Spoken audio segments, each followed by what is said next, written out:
Hello student, मैं Ramashankar sir फिर आपके बीच उपस्थित हुआ हूँ क्लास 10th के प्रोज से चैप्टर 3 के एक्सरसाइज को लेकर, जिसका नाम है दी गंगा। प्यारे बच्चों, इसके पहले हमने जो है इसकी समरी का अध्ययन कर लिया है। तो चलिए आज हम लोग इसके एक्सरसाइज को समझते हैं और उसे राइट करते हैं। तो चलिए हम अपने एक्सरसाइज पे चलते हैं। देखिए दिया है, read the following passage given below and answer each question that follow. अर्थात रीड मीन्स पढ़ो, द फॉलोइंग पैसेज माने गद्यांश को, गिवन माने दिए गए, बिलो माने नीचे, एंड माने और, आंसर माने उत्तर दो, ईच माने प्रत्येक, क्वेश्चन माने प्रश्नों का, डेट माने जो, फॉलोज माने दिए गए। अर्थात गद्यांश को पढ़ो और नीचे दिए गए प्रत्येक प्रश्नों को का उत्तर दो। तो चलिए पैसेज को हम देखते हैं, पहले उसे पढ़ते हैं, फिर जो है इसके क्वेश्चन को बारीकी से पढ़ते हैं, समझते हैं और फिर इसके आंसर्स को लिखते हैं। तो चलिए देखिए दिया है पैसेज कहाँ से कहाँ तक है। दिया है I have received dash dash dash dash dash indicated below. देखिए अर्थात यह पैसेज आई से शुरू हो रहा है, आई हैव रिसीव्ड से शुरू हो रहा है और इंडिकेटेड बिलो पर समाप्त हो रहा है। अब इसके बीच का, इस यहाँ से लेकर यहाँ तक के पैसेज के समरी का हम ध्यानपूर्वक अध्ययन करेंगे और उसके बाद इनके प्रश्नों का उत्तर देंगे। चूँकि यहाँ जो है स्पेस कम है, इसके वजह से इसके पूरे पैसेज को मैंने नहीं लिखा है, लेकिन आप लोग जो है इसके पैसेज को आप ध्यानपूर्वक देखिएगा। जहाँ दिया होगा आई हैव रिसीव्ड, वहाँ से इस पैसेज को उठाइएगा और इंडिकेटेड बिलो यहाँ तक के पैसेज को ध्यानपूर्वक पढ़िएगा और फिर इनके प्रश्नों का उत्तर दीजिएगा, जो कि मैंने किया है। तो चलिए हम लोग स्टार्ट करते हैं, इनके क्वेश्चन को बारी बारी पढ़ते हैं, समझते हैं और फिर इनके आंसर्स को राइट करते हैं। तो देखिए क्वेश्चन क्या दिया गया है। दिया है पहला question, write the name of the lesson from with the above noted piece has been taken and also give the name of the writer. यानी उस पाठ का नाम लिखो जिससे उपरोक्त गद्यांश लिया गया है और लेखक का नाम भी लिखो। तो देखिए अब हम इसके आंसर्स को लिखते हैं। तो पहले पाठ का नाम लिखते हैं, फिर लेखक का नाम लिखते हैं। तो पाठ का नाम लिखते हैं, लिखिए, जो कि लिखा भी गया है। देखिए the name of the lesson is the Ganga. देखिए इन्वर्टेड कामा में इसको अंदर रूट कर दिया गया। तो द नेम माने होता है नाम, ऑफ द लेसन माने पाठ का, इज माने है क्या नाम है, तो द गंगा, यानी पाठ का नाम दी गंगा है। आगे द आर्थर इज, इसके लेखक कौन है, पंडित जवाहरलाल नेहरू। तो हम लिखे हैं द आर्थर माने लेखक, इज माने है पंडित जवाहरलाल नेहरू, यानी नाम है तो पंडित जवाहरलाल नेहरू, यानी इसके लेखक पंडित जवाहरलाल नेहरू हैं। पहला क्वेश्चन हमने जो है बारीकी से समझा और उसको राइट कर दिया। अब सेकेंड क्वेश्चन पे चलते हैं। सेकेंड क्वेश्चन क्या है, what does the author owe to his comrades and colleagues. यानी वाट माने क्या, डज दी आर्थर माने लेखक, ओवेज माने रीढ़ी है, टू हिज माने अपने, कमार्स माने साथियों, एंड माने और, कुलेजियस माने सहकर्मियों का। लेखक अपने साथियों और सहकर्मियों का क्या रीढ़ी है। तो देखिए इसका answer, the author owes an even deeper depth of gratitude to his comrades and colleagues. अर्थात लेखक अपने साथियों और सहकर्मियों के कृतज्ञता का गहरा ऋणी है। देखिए द आर्थर माने लेखक, ओएज माने रीढ़ी यानी इवन डीपर डेप्थ माने गहरा रीढ़ी, अब ग्रेजुएटी माने कृतज्ञता का, टू हिज माने अपने, कमार्स माने साथियों, एंड माने और, कुलेजियस माने सहकर्मियों का। लेखक अपने साथियों और सहकर्मियों के कृतज्ञता का गहरा ऋणी है। आगे देखिए अगला क्वेश्चन क्या दिया है। नेक्स्ट क्वेश्चन दिया है, व्हाट इज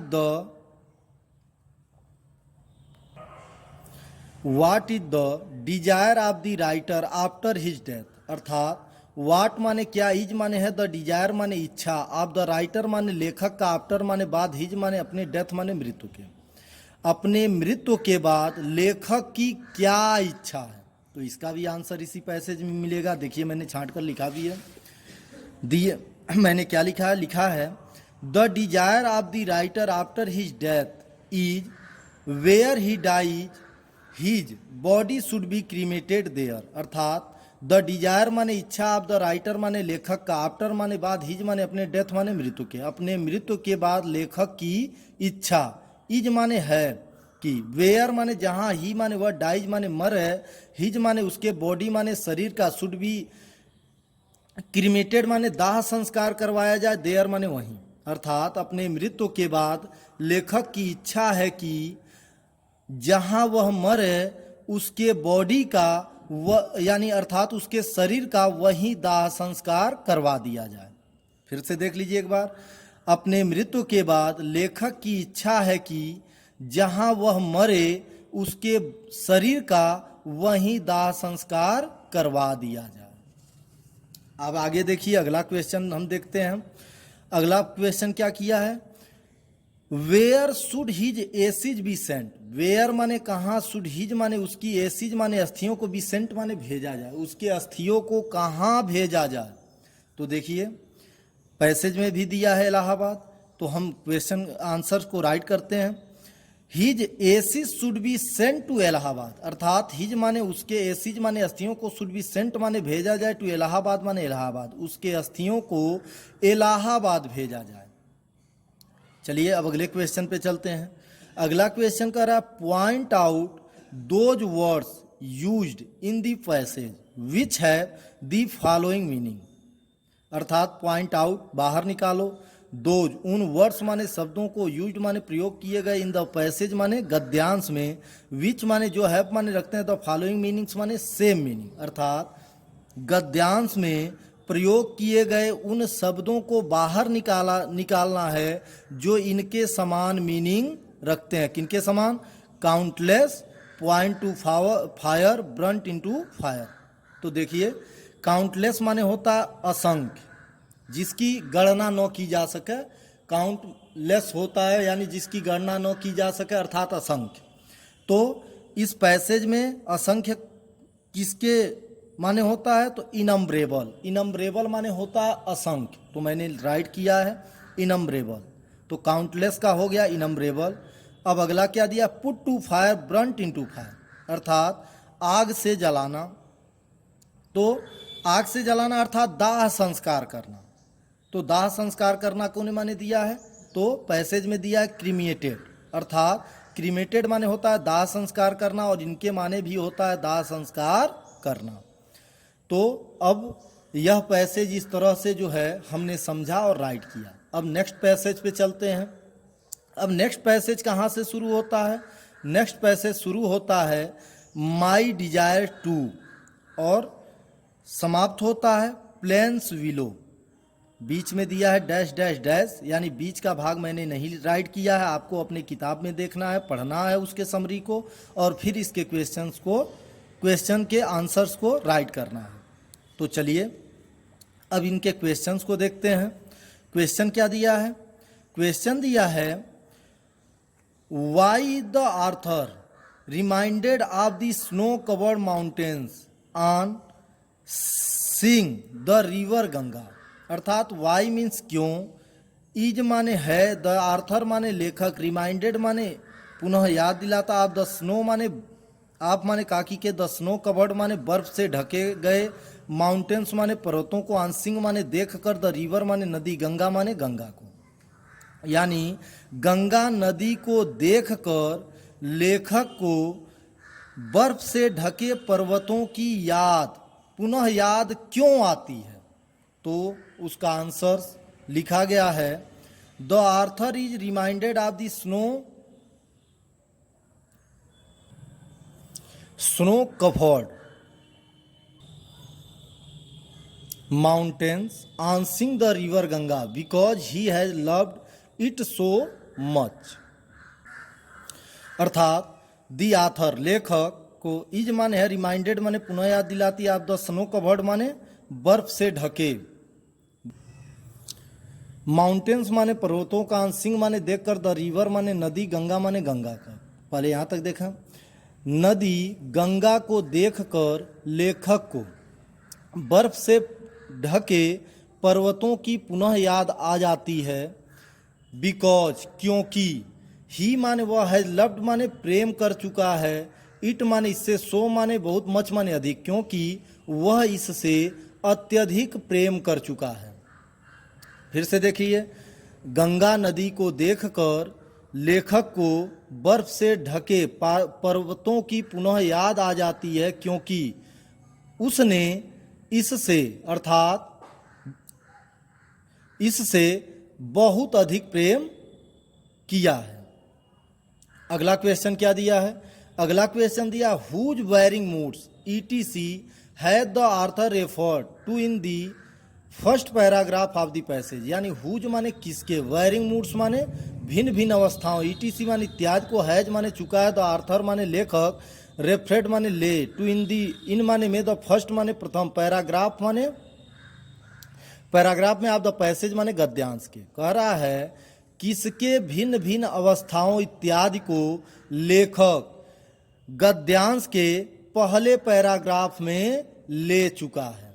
तो देखिए किसके ले चुका है, आंसर है द ऑथर, लेखक है, रेफर्ड माने ले चुका है, द गंगा माने गंगा के, वेयरिंग माने भिन्न भिन्न, मूड्स माने अवस्थाओं को, ईटीसी माने इत्यादि को, इन दी फर्स्ट माने प्रथम, पैराग्राफ माने पैराग्राफ ऑफ द पैसेज माने गद्यांश के। अर्थात लेखक गंगा के भिन्न भिन्न अवस्थाओं इत्यादि को पहले गद्यांश के पहले पैराग्राफ में ले चुका है।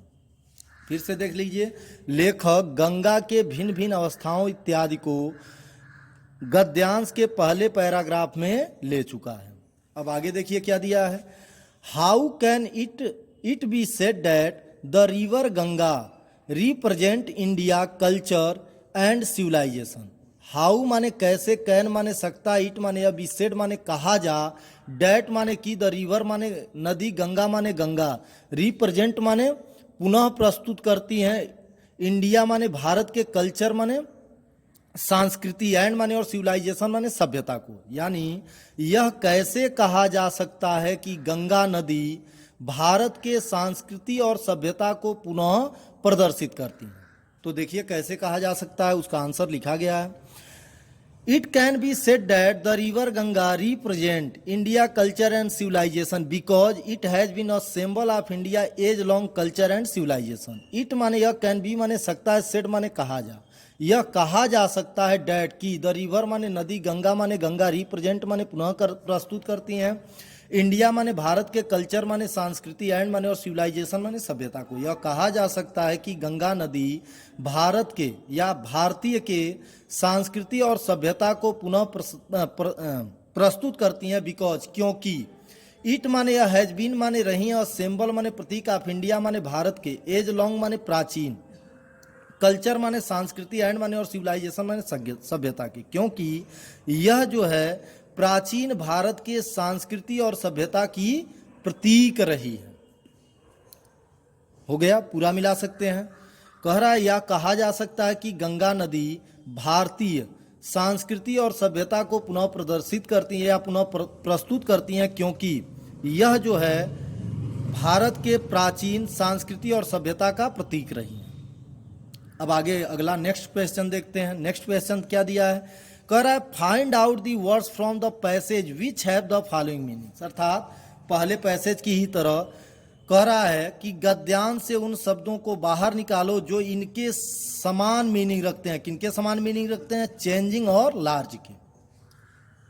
एक एक शब्द का भी बता दे रहे हैं। फाइंड आउट निकालो, द वर्ड्स माने शब्दों को, फ्रॉम माने से, द पैसेज माने गद्यांश से, विच माने जो हैव माने रखते हैं, द फॉलोइंग मीनिंग्स माने सेम मीनिंग। अर्थात उन शब्दों को बाहर निकालो जो इनके समान मीनिंग रखते हैं। किनके समान? चेंजिंग और लार्ज।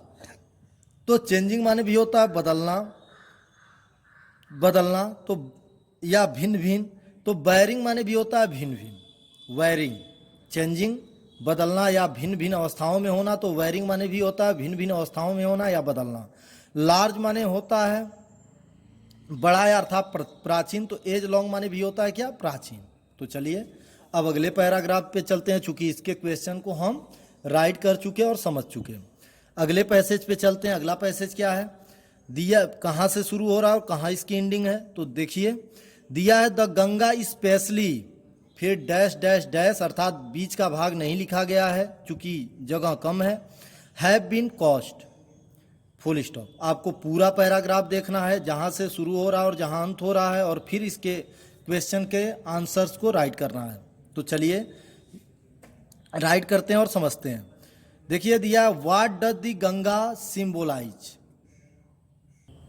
अर्थात व्हाट माने क्या, डज द गंगा माने गंगा, सिंबोलाइज माने संकेत देती हैं, तो देखिए या प्रदर्शित करती हैं। तो देखिए the Ganga symbolise India as long culture and civilisation, अर्थात द गंगा माने गंगा, सिंबोलाइज माने संकेत देती हैं या प्रस्तुत करती हैं, इंडिया माने भारत के, भारत एस्ट्रोफियस है तो हो जाएगा के, एज लॉन्ग माने प्राचीन, कल्चर माने संस्कृति, एंड माने और सिविलाइजेशन माने सभ्यता को, अर्थात गंगा भारत के प्राचीन संस्कृति और सभ्यता को प्रस्तुत करती हैं।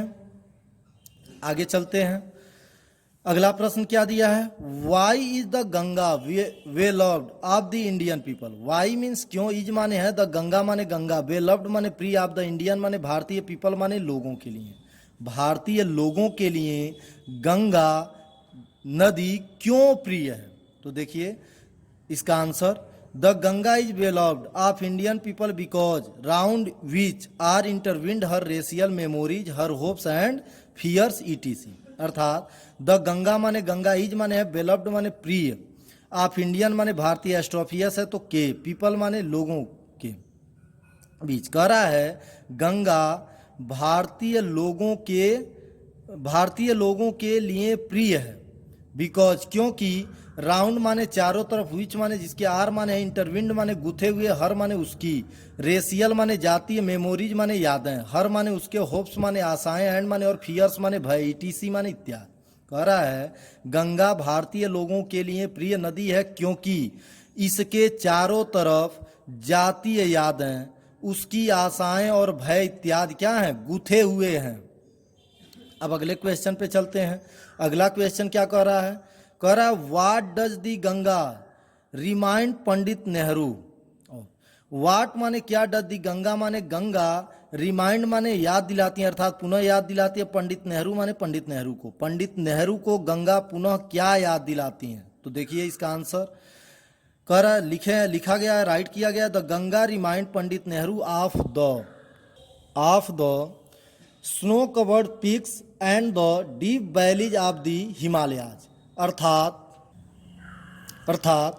दी गंगा रिमाइंड्स माने पुनः याद दिलाती हैं, पंडित नेहरू माने पंडित नेहरू को, ऑफ माने काकी के, स्नो कवर्ड माने बर्फ से ढके गए, पिक्स माने चोटियों को, एंड माने और, द डीप माने गहरे, वैलीज माने घाटियों को, ऑफ द हिमालयाज माने हिमालय की, यानी गंगा पंडित नेहरू को बर्फ से ढके चोटियों और हिमालय के गहरी घाटियों का पुनः याद दिलाती हैं। फिर से देखिए, गंगा पंडित नेहरू को बर्फ से ढके चोटियों और हिमालय के गहरे घाटियों का पुनः याद दिलाती हैं।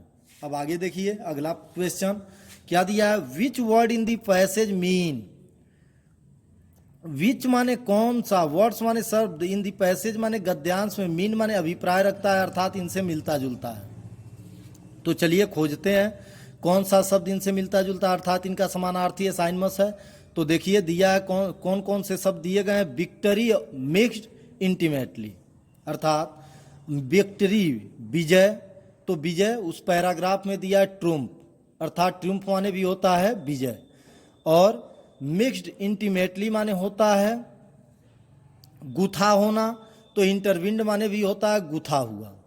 तो विक्ट्री का हो गया क्या, ट्रुम्फ, और मिक्स्ड इंटीमेटली का हो गया इंटरविंड। चलिए यहाँ पे यह पैसेज का भी क्वेश्चन समाप्त हो गया। अब नेक्स्ट पैराग्राफ पे चलते हैं। नेक्स्ट पैराग्राफ कहाँ से शुरू हो रहा है और कहाँ इसका अंतिम छोर है, देखिए दिया है smiling and dancing dash dash dash the future. अब इनके बीच इनके आंसर्स मिलेंगे, तो आपको इस पैसेज को पढ़ना है, इनके समरी को समझना है, फिर इसका आंसर देना है। मैं आपको एक बार समझा दे रहा हूँ, बता दे रहा हूँ। पहला क्वेश्चन देखिए, इसमें क्या दिया है, what according to the writer is the scene of the Ganga like in the morning and when the evening shadows fall. What माने क्या, अकॉर्डिंग माने के अनुसार, टू द राइटर माने लेखक के, इज माने है, द स्केन माने दृश्य, ऑफ द गंगा माने गंगा का, लाइक माने की तरह, इन द मॉर्निंग माने सुबह, एंड माने और, वेन माने जब, द इवनिंग माने शाम की, इवनिंग शेड्यूज फॉल माने शाम होता है। अर्थात लेखक के अनुसार सुबह और जब शाम होती है तो गंगा का क्या दृश्य होता है। फिर से देख लीजिए, लेखक के अनुसार सुबह और जब शाम होती है या जब शाम होती है तो गंगा का क्या दृश्य होता है। तो देखिए इसका आंसर राइट किया गया है, the scene of the Ganga is smiling and dancing in the morning and when the evening shadows fall it is dark and gloomy according to the writer. अर्थात द स्केन माने दृश्य, ऑफ द गंगा माने गंगा का, is माने है smiling माने प्रसन्नचित, and माने और डांसिंग माने नाचती हुई, इन द मॉर्निंग माने सुबह में। कह रहा है सुबह में गंगा प्रसन्नचित और क्या रहती है, नाचती हैं, प्रसन्न हंसती और नाचती हैं, एंड और, वेन माने जब, द इवनिंग शेड्यूज फॉल माने शाम होती है, इट माने यह, इज माने हो जाती है डार्क, एंड गुलमी माने होता उदासीन, अकॉर्डिंग माने अनुसार, टू द राइटर माने लेखक के। कह रहा है सुबह के समय गंगा प्रसन्नचित और नाचती हैं और जब शाम होता है तो यह उदासीन हो जाती हैं। तो ऐसे करेंगे, लेखक के अनुसार सुबह के समय गंगा हंसती और नाचती हैं और जब शाम होती है तो यह उदासीन यानी उदास हो जाती हैं। अब अगला क्वेश्चन देखिए, अगला क्वेश्चन क्या कह रहा है, how does according to the writer the Ganga look during the winter. अर्थात हाउ माने कैसे, डज अकॉर्डिंग माने अनुसार, टू द राइटर माने लेखक के अनुसार कैसे, द गंगा माने गंगा, लुक माने दिखती हैं, डूरिंग माने मध्य, विंटर माने जाड़े के मध्य, यानी विंटर माने जाड़े के मध्य या शीतकालीन मौसम में, शीतकालीन मौसम के मध्य गंगा लेखक के अनुसार कैसी दिखती हैं। तो देखिए कैसी दिखती हैं, उसका आंसर राइट किया गया है, the Ganga looks slow and graceful in the winter according to the writer. The Ganga माने गंगा, लुक्स माने दिखती हैं, स्लो माने धीमी, एंड माने और, ग्रेसफुल माने शोभायुक्त, इन द विंटर माने जाड़े में, अकॉर्डिंग माने अनुसार, टू द राइटर माने लेखक के अनुसार गंगा शीतकालीन मौसम में या ठंडी के मौसम में या जाड़े के मौसम में धीमी और शोभायुक्त दिखती हैं। अगला क्वेश्चन क्या दिया, what is the scene of the Ganga like during the monsoon. What माने क्या, इज माने है, द स्केन माने दृश्य, ऑफ द गंगा माने गंगा का, डूरिंग माने मध्य, मानसून माने मानसून के मध्य गंगा का क्या दृश्य है। तो देखिए आंसर राइट किया गया है, the scene of the Ganga is a vast roaring thing during the monsoon. अर्थात द स्केन माने दृश्य, ऑफ द गंगा माने गंगा का, इज माने है, वास्ट माने तेज होगा या चौड़ा भी होता है, वास्ट माने होता है विशाल, रोअरिंग माने दहाड़ करती हैं, डूरिंग माने मध्य, मानसून माने मानसून के। कह रहा है कि मानसून के मध्य गंगा तेज दहाड़ करती है। अगला क्वेश्चन क्या दिया, विच word in the above noted passage has give the synonyms of the following words. यानी नीचे उपरोक्त गद्यांश में दिए गए शब्दों का साइनमस लिखना है, साइनमस शब्द लिखना है। जैसे दिया है सी और रुइन, सी माने होता है समुद्र, तो क्या दिया है, ओशन, यानी इसके माने भी होता है समुद्र या सागर। रुइन माने होता है नष्ट करना, तो इसका हो जाएगा डेस्टोराय, डेस्टोराय माने भी होता है नष्ट होना। तो चलिए आज हम लोगों ने इसके समरी वाले क्वेश्चन को जो है समझा और राइट किया। फिर नेक्स्ट डे जो है हम एक नए चैप्टर के समरी वाले क्वेश्चन को लेकर उपस्थित होंगे। तब तक ध्यानपूर्वक इस पैसेज को पढ़िए और इसके आंसर्स को भी अपने कॉपी पर राइट कर लीजिए।